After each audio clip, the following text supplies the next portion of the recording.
carut-marut hukum. Apa kabar Erlangga Hartarto yang juga Menteri Perdagangan? Apa kabar Zulhas yang juga Menteri Perdagangan yang juga melakukan impor gula?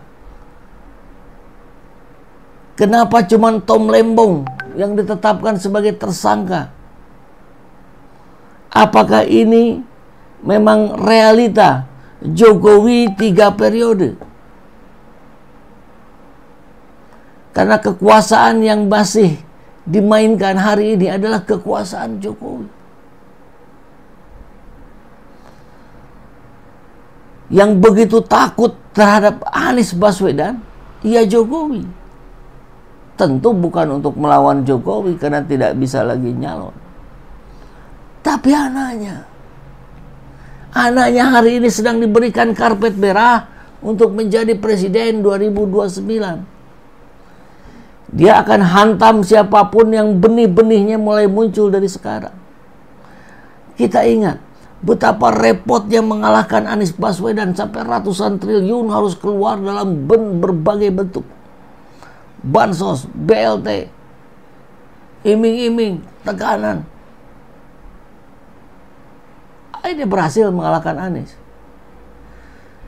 Anies mau maju lagi gubernur, belajar mereka dari pengalaman. Repot kalau dia sudah jadi calon, ngalahinnya repot. Kemarin Pilpres ratusan miliar, kan begitu. Hambat jangan sampai dia dicalonkan. Nah, itu berhasil. Jadi mereka pun belajar dari pengalaman. 2029 ini harus dihabisi dari hari ini. Karena Pilpres 2029 kampanyenya sudah dimulai dari hari ini. Dengan Gibran bagi-bagi susu, dengan Gibran bagi-bagi buku tulis.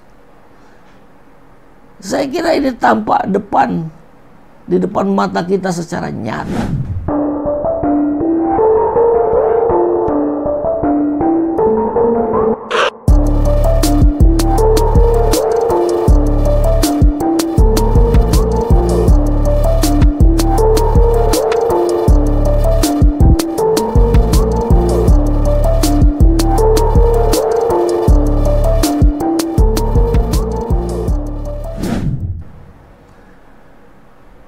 Saya tak akan bela Tom Lembong karena saya tidak tahu bagaimana detail kasusnya. Tapi Boya tunjukkan rasa keadilannya. Kalau Tom Lembong ditersangkakan, jelaskan bagaimana Erlangga, jelaskan bagaimana Zulhas. Kenapa Jokowi tidak diusut? Sudah dilaporkan oleh banyak pihak ke Barreskrim, ke KPK dan sebagainya. Dan itu soalnya gitu. Bapak mengatakan, ya silakan saja dulu hak prerogatif presiden untuk memilih orang termasuk yang pernah muncul dugaan korupsi. Saya ingin mengatakan Pak, ini menjadi concern publik juga. Misalnya beberapa nama di tingkatan Menko saja, ya ada 3 nama yang pernah rame dibahas pernah terkait korupsi. Misalnya dugaan korupsi ini, misalnya waktu itu Pak Muhaimin Iskandar kenceng sekali Pak. Lalu ada Zulkifli Hasan. Lalu yang terakhir ini Pak Erlangga. Pak Yusril juga dulu kan sempat juga. Nah ada beberapa Pak, di tingkatan Menko saja ada beberapa yang sempat dibahas atau sempat dikaitkan dengan dugaan korupsi. Lalu di Kementerian Teknis ada nama seperti Pak Bahlil Lahadalia yang pernah dimasalahkan, diangkat di beberapa media di majalah Tempo. Kemudian di tingkatan Wamen ada Profesor Edi Hiarij dan segala macam. Nah, bagaimana orang bisa mempercayai bahwa keputusan-keputusan yang diambil itu tidak akan mengamankan posisi mereka sehingga dia tidak akan efektif bekerja? Iya, mungkin Pak Prabowo berpikir saya tidak perlu kepercayaan orang dulu, kan gitu kan? Artinya begini, secara hukum mereka memang boleh diangkat, tetapi memang secara moral dan kesan publiknya juga kurang positif. Tapi itu terserah Pak Prabowo aja kan. Masyarakat sudah tahu siapa yang terlibat kasus apa. Siapa yang nampak direkayasa, siapa yang nampak memaksa untuk bebas dan sebagainya. Itu masyarakat sudah tahu, terutama pegiat-pegiat hukum. Ya sudah, gitu. Itu kan kita tidak bisa juga minta Pak Prabowo agar tidak mengangkat mereka, kan tidak bisa. Nah, maksud saya gini Pak, dalam pengalaman Anda di pemerintahan, tidakkah integritas seseorang itu, ya baik buruknya atau kadar bersih tidaknya itu berpengaruh pada efektivitas keputusan yang akan ditempuh maupun yang mereka jalankan? Oh iya, sudah pasti. Pasti berpengaruh. Sudah pasti berpengaruh. Nah, itu pertanyaan karena saya. Kalau misalnya orang sedang disorot, apalagi sedang ditangani oleh aparat penegak hukum, itu selalu mencari cara untuk selamat, dan mencari untuk selamat itu kadang-kala melanggar hukum, itu juga dia, melanggar Pak. etika, Itu dia, melanggar Pak. moral. Bagaimana? Iya. Bayangan kita seberapa efektif? Pertanyaan Anda ya sama dengan pertanyaan publik, tapi jawaban saya secara normatif biarkan saja tuh. Itu wewenangnya Pak Prabowo. Dan saya punya dugaan Pak Prabowo nanti akan mengambil langkah-langkah yang menyenangkan rakyat atau memuaskan kebutuhan rakyat akan tata politik dan tata hukum yang benar pada saatnya. Kan sekarang dia masih harus melakukan hal-hal untuk keseimbangan ya, untuk political trade-off. Saya kira tidak bisa dihindari, tetapi menurut saya kita tunggu saja. Kejagung, pakai K ya, Kejagung. Tetapkan Tom Lembong tersangka korupsi impor gula. Ini malam hari ini ya, jadi kita kaget udah jelang mau tidur. Ada apa ini? Menetapkan Thomas Trikasih Lembong atau TTL, biasa dipanggil Tom Lembong ya. Ditetapkan sebagai tersangka kasus dugaan korupsi impor gula. Kasus ini terkait dengan impor gula ketika Tom Lembong menjabat sebagai Mendag 2015-2016. Berarti berapa tahun yang lalu itu? 9 tahun yang lalu ya. Ya nggak ada soal juga. Makanya kita dorong agar adanya unsur keadilan. Periksa Jokowi. Karena 10 tahun bikin rusak negeri ini. Saudara, TTL memberikan izin persetujuan impor gula kristal mentah 105.000 ton kepada PT AP. Justru katanya ketika di sini sedang surplus. Nah, kurang lebih itu. Yang menjadi persoalan kita, kenapa 9 tahun baru terkuak? Kenapa nggak tahun lalu?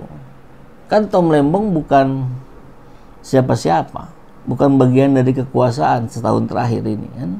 Beda sama Zulhas, beda sama Erlangga. Menjadi wajar ketika Erlangga dan Zulhas tidak diperiksa karena dia bagian dari kekuasaan. Jokowi pun kan demikian. Dia sulit untuk diperiksa karena posisinya dia yang pemegang kekuasaan. Kan begitu. Kalau kata mahasiswa senior itu dulu apa? Lu punya duit, lu punya kuasa. Lu punya kuasa, lu bisa ngambil duit sebanyak-banyaknya. Lingkaran setan ini. Tadi malam, memang ini cukup mengejutkan ya. Dari 5 Mendag di eranya Jokowi, impor gula semuanya. Semuanya impor gula. Tapi hanya Tom Lembong yang jadi tersangka. Luar biasa. Ini detik-detik Tom Lembong akan dikenakan rompi tahanan. Tentu selain mengejutkan, mestinya ini menjadi amunisi juga buat kita untuk mendorong adanya keadilan. Periksa Zulhas, periksa Erlangga, periksa Bahlil, periksa Jokowi. Tuh, Kejagung tak akan panggil Mendag Zulhas di kasus impor gula. Alasannya apa? Ya karena dia kekuasaan. Ini kejutan karena tidak menjadi perbincangan publik. Kan biasanya apa yang akan menjadi sebuah kebijakan dari yudikatif, eksekutif, legislatif, selalu itu rumornya muncul dulu di ruang publik. Kalau ini tidak. Jadi bisa dikatakan ini sebagai operasi senyap. Saya tidak berada dalam kapasitas untuk membela Tom Lembong yang ditetapkan sebagai tersangka. Tapi saya berada dalam posisi untuk menagih pemerintah agar berbuat adil. Terlalu nyata di depan mata secara telanjang bahwa persoalan hukum kita ini carut marut. Baru kemarin kita bahas bagaimana mafia hukum memainkan perkara-perkara, kasus-kasus hukum, termasuk yang sudah divonis 5 tahun, naik kasasi, lolos, dibebaskan. Ternyata di rumahnya ada uang nyaris 1 triliun dan 51 kilogram emas. Gak mungkin itu seorang pejabat punya harta sebanyak itu dalam posisi dia.